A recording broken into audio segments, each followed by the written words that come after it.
Hello and welcome to this Global Azure virtual session. I'm looking forward to presenting to you today, and in this session we will cover building a defense in depth security posture in Azure. My name is Dwayne Natwick. I am based out of Commerce Township, Michigan in the USA. I spend my time as an author, trainer, and product manager that has been in the IT industry for over 30 years. I have multiple certifications, including my CISSP, my PMP, and multiple role-based Azure certifications. And I am also a Microsoft certified trainer and a regional lead for that program. In this presentation, we're going to discuss the areas of building a strong security posture and areas of protection to secure your network house, so to speak. We will discuss shared responsibility in the cloud and how to bridge the gaps in shared responsibility in Azure utilizing Azure Monitor, Policy, and Security Center. And finally, we'll talk about the tools within Azure Security Center to monitor, audit, and remediate a strong security posture and maintain compliance to regulatory controls.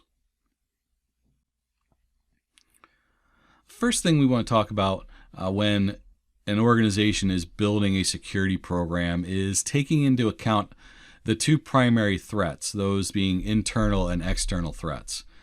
Internal threats are from inside of the organization, while external threats are those bad actors that are attempting to access something from outside of the organization. And you can see some of those threats here on the slide, where internal threats such as shadow IT or patch vulnerability, elevated privileges of users are all those internal threats. And then external threats take advantage of some of those vulnerabilities and those internal threats, as well as providing denial of service attacks or brute force attacks, exploiting those vulnerabilities as we discussed in the internal threats. And you can find that list of top 10 external threats on the link provided on the slide. And properly identifying those threats and addressing those internal and external threats, if we do not do that properly, can leave the organizational data at risk. And this can ultimately lead to data being exposed, compromised, or even lost, which has negative effects on the organization, both financially and, if you're a public company, regulatory and reputational damage can be had as well. I'd like to compare building a security program very similarly to how you build a house. There are multiple layers of protection, such as the gated fence that protects the perimeter, exterior doors with locks, a garage that protects your vehicles and deters others from entering your establishment. Beyond the exterior, then there may be multiple floors and interior doors with locks that act as a second line of defense. And then we monitor any potential threats to our home using an alarm system and then putting that all on a generator to maintain power to our home. And then, as with building a house, there are those layers of protection that you need to take into account within a technology infrastructure. This is known as the defense in depth security posture. And there are typically 7 layers to build a security program and protect organizational data. These are the physical security, which include the building security such as exterior fences, concrete barriers, and doors into the building. And in a Azure environment and a public or any other public cloud ecosystem, the cloud provider is responsible for these physical security controls and the physical barriers of access to the building. Identity and access is properly designing a user group and resource access that makes sure that access to resources is provided only when it is needed to get, and only for what is needed to get the job done. Perimeter security includes such as the firewall with the port rules and access control lists that protects what is transmitted inbound and outbound. Network security builds upon that perimeter security by segmenting your network with multiple virtual networks. Compute security, that includes the hardening of the host or hypervisor, which is the responsibility of the cloud provider in a public hosting scenario. and then operating system hardening and building a secure virtual machine baseline. At the application layer, it's important to make sure that you have proper security in place for APIs and that there are no developer backdoors left open before an application is put into production. And if an application is accessing a database, that the connection for the database should be configured with proper roles and allow only internal connections. And then at the center of all of this is the data, which is ultimately what we're trying to protect as an organization. The last line of defense here is to make sure that all data is encrypted at rest and in transit, and that data is properly classified for role-based access. For protecting the encryption of that data, all encryption keys are protected and accessible only when needed. All of these layers should be continuously monitored for best practices and effectiveness. And we can continue to look at these defense in depth controls in terms of cybersecurity and how those equate to our home defense and how we protect ourselves from external threats, as well as how we can maintain our own privacy internally. Shared responsibility within cloud environments is extremely important to understand. And what shared responsibility provides are guidelines of where Microsoft Azure responsibility ends and an organization's responsibility begins. This responsibility is different among the different cloud delivery models. And looking at the graphic, you can see that organizational responsibility and infrastructure controls are directly correlated when moving from an on-premise infrastructure to infrastructure as a service, platform as a service, and software as a service across the diagram on the screen. And even though this graphic shows organizational responsibility in certain areas, it does not mean that Azure does not have the ability to provide services for that organization to maintain security and compliance and put into effect controls to secure data within the environment. In many cases, these services are available and just need intervention by the organization to turn on and configure those services. For example, data responsibility is considered an organization's responsibility across all cloud models. However, Azure provides encryption at rest by default for all storage accounts and encryption options for databases. For encryption in transit, the organization is required to configure HTTPS only to transmit using TLS, but this is a very easy button to turn on and off when deploying a service or going in to a service after it's been deployed. Another example of Azure services that can assist in security and compliance is the usage of Azure Policy.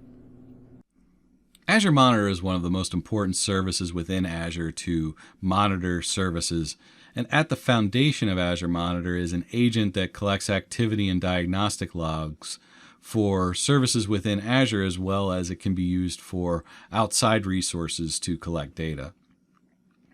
Information from these agents are presented to the Monitor dashboard, and Azure Monitor can be configured to receive network watcher information to determine connectivity issues within the environment.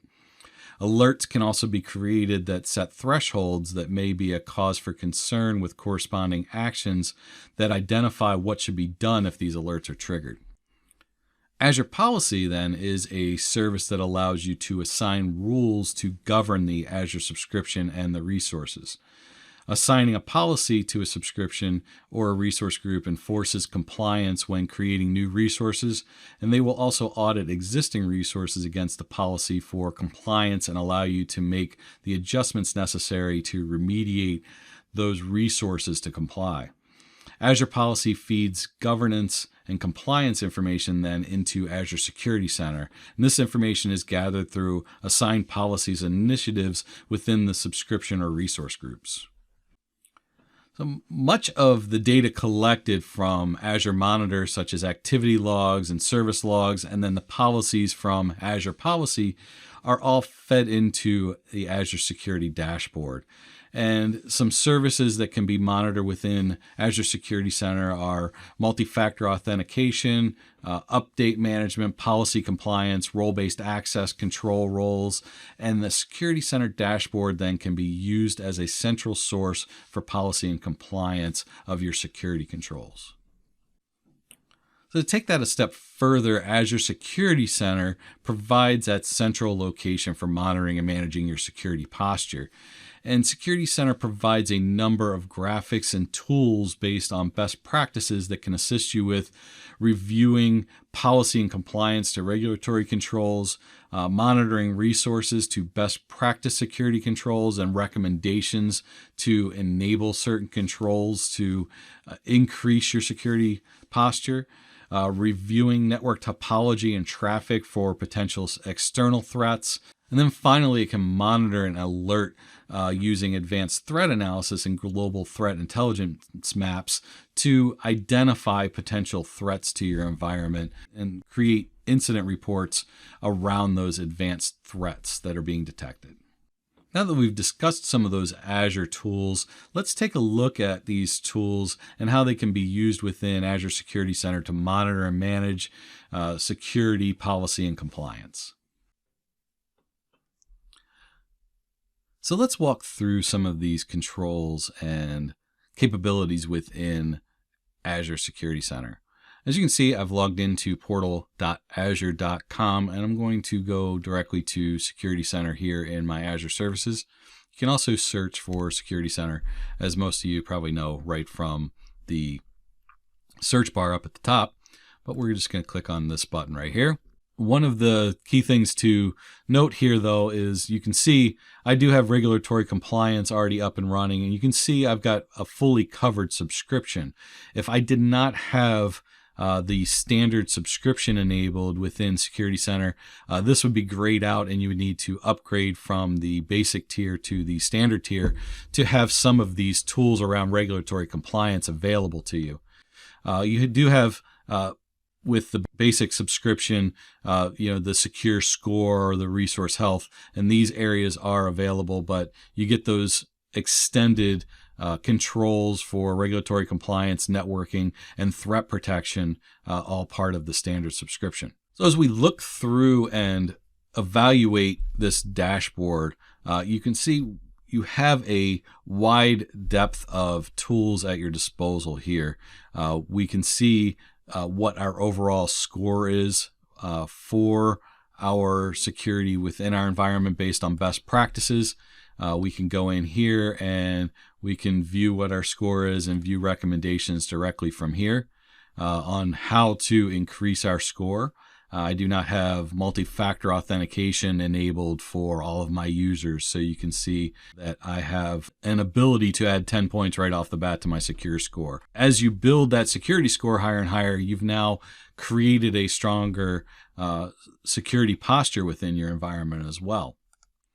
So when we go back to the dashboard, you can also evaluate the compute resources, and you can see really quickly the health of your various resources. Again, my identity and access is really my main concern at this point.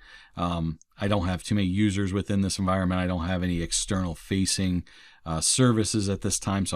So from my standpoint, I'm not super concerned. But if you had your organization and had public facing sources, people accessing from outside of the organization, you want to make sure that you have green bars across all of these to make sure that you have the most secure environment.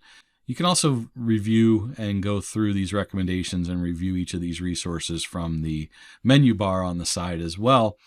And one of the great things around Azure Security Center is some of these quick fix buttons that you have in here. So you can look at these resources and you can say, okay, I have some resources that I do not have an agent on certain virtual machines. That's not the case within my environment, but I could very easily hit this quick fix button and remediate issues right away within Azure Security Center. For those recommendations that do not have a quick fix, it does give you right away a set of directions on how to remediate those steps. So you can take those directions down, go back to that area. For this particular remediation, it's in the network security groups. So it's telling you where to go within the network security group and how to change the rules and adjust the rules within that security group to harden your network for your virtual machines. And then a very powerful tool within Azure Security Center is this regulatory compliance. And as we go into regulatory compliance, we can see that there are 4 standards that are by default set up when you turn on the standard subscription. And it's a couple of Azure security standards that they've put in play. PCI DSS if you're doing credit card transactions, the ISO 27001 standard, and then the SOC standard for security as well. So if your organization is required to adhere to any of these standards, you can go right into this standard, find where you have red areas, review the assessment of those controls, and then remediate those controls before your next audit. If you have additional standards that you need to comply with, you can go to the Manage Compliance Policies for your subscription, and you can see the effective policy, and you have the ability here where you can add more standards. So if you're in Canada and you need to adhere to this standard, you want to adhere to the NIST standard, or you have UK standards in here, you can add these standards right to your subscription right from here. And then you can evaluate where your controls lie to that standard and build your compliance and security posture based on those standards. You have all your controls in place for your next audit. Last thing I want to look at in here is some of the resource hygiene, as we talked about.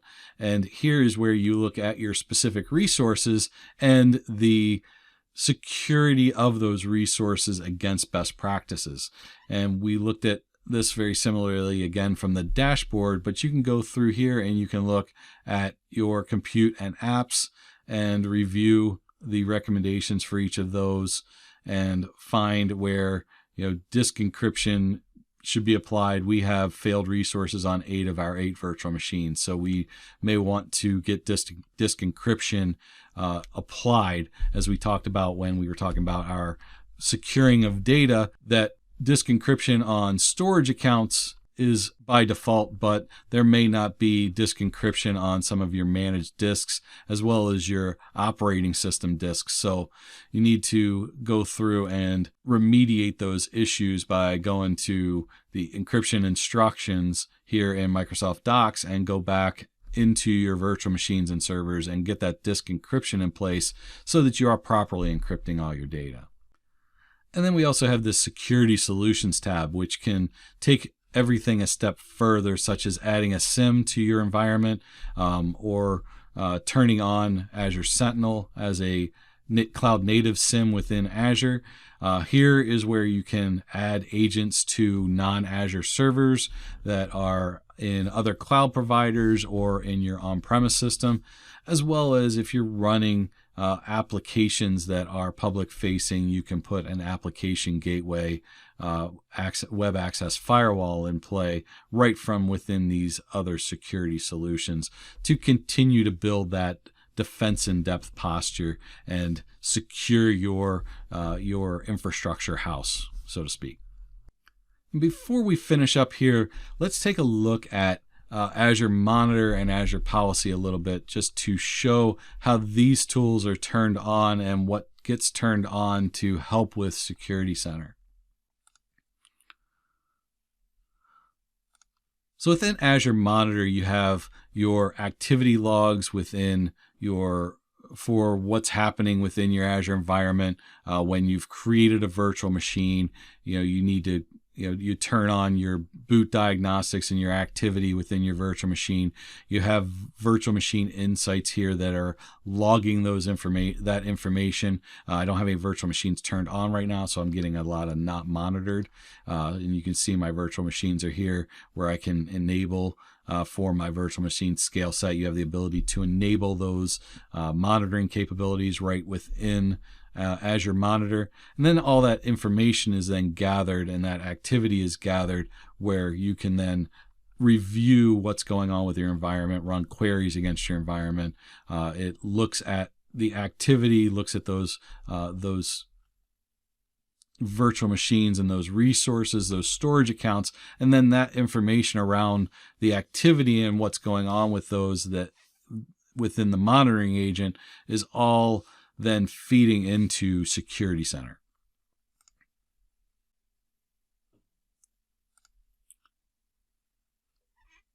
And then within Azure Policy, we have to turn on a lot of those policies for compliance and standards within our environment to properly evaluate and properly feed information into Azure Security Center. So you can see within our policies, we do have policies enabled, and we have monitoring within Azure Security Center. This is a key initiative within policy that really needs to be turned on.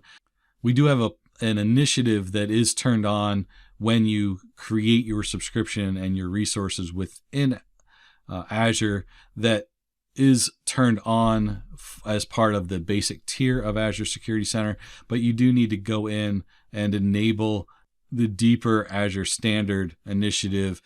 If you have any policies and standards that you need to turn on, these can be turned on and created here, as well as when we were talking about adding a standard back in the policy and compliance area of Security Center. That's what enabling these policies and these initiatives within Security Center would also do, would be turning on these initiatives and deploying these initiatives to your resources as well. But you can see some other initiatives within here. If you're a healthcare provider in the United States, you have HIPAA and HITRUST in here. We talked about the UK controls. There are more and more controls and initiatives based on these standards being created within the Azure environment. And then you can turn on these initiatives and have your resources then monitored for compliance to these policies and initiatives, and maintain a level of governance in your environment. Hopefully you've taken away some key points, a few tidbits that can help you to monitor and manage your own environments and maintain that defense in depth security posture as you move forward in working in the Azure environment.